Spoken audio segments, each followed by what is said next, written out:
To Spain now, where thousands of residents remain on edge more than a day after the country's deadliest earthquakes in more than half a century. 9 people were killed and there was extensive damage to the historic southern town of Lorca when the 2 tremors struck. The quakes were very shallow and that magnified their impact.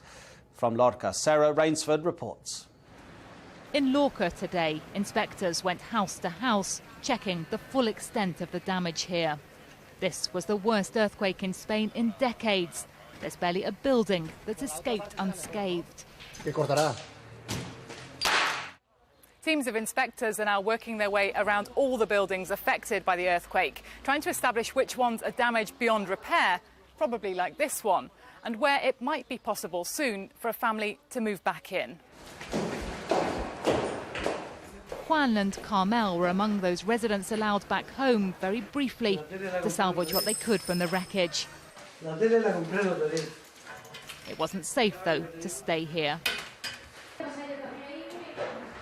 When the earthquake hit, it sent huge chunks of masonry crashing into the street.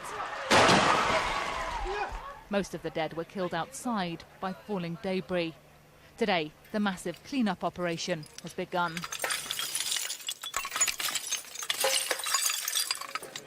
Francisco knows he won't be going home soon, though. He tells me his house has been destroyed and he has no idea what the future holds.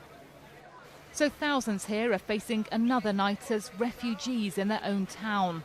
The mayor has promised tents at least for everyone tonight, but the panic and fear caused by the earthquake are now slowly being replaced by deep frustration. Sarah Rainsford, BBC News. Don't forget, you can get more on all the stories that we're featuring in our bulletin on the BBC News website, full background and analysis on all of them.